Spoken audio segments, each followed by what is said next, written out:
Previously, in part 1, I took on the project of renovating my parents' living room, so now let's pick up where we left off. But first, let me set the vibe for a little story.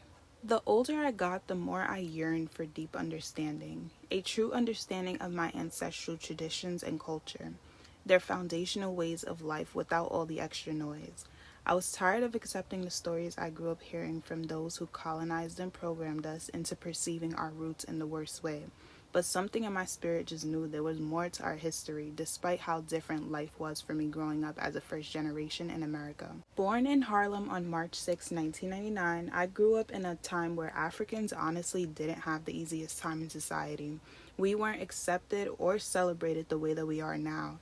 And as a young girl who may not have experienced bullying herself, but witnessed the isolation, the name calling, the shame, and the criticism, I'll be lying if I said it didn't affect me, showing up in ways where I accepted my name being pronounced less African, or honoring the title of being American born, although traditionally African raised. And it's funny because my family always tells me how well I spoke Bamanankan as a toddler. And I still understand it 100%, but I'm finding my way back to, speaking it as fluently as I once did. But the harsh reality is being in an English speaking school system from 8 a.m. to 7 p.m. 5 days a week for most of my childhood caused my English to be a lot more dominant. And then let's talk about the reality check I had with hearing my name one way around family, but then another way at school. But thank God for my French teacher in high school. He would always try to correct me and say, that's not how you pronounce your last name, right? It's Kone.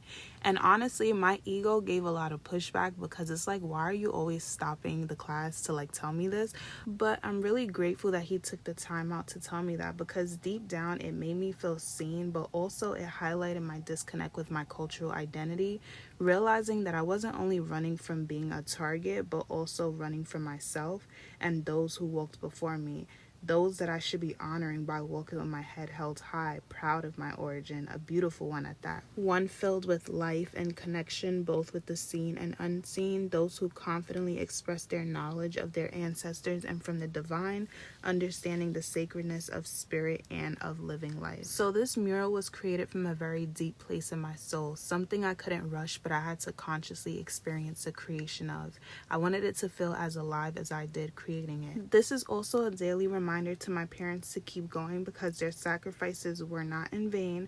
Molly will be waiting for their arrival when the time is right, and this is especially for my nephew to be familiar with his roots in a system that is constantly trying to erase history. But history will always remain as long as we all do our part in keeping it alive.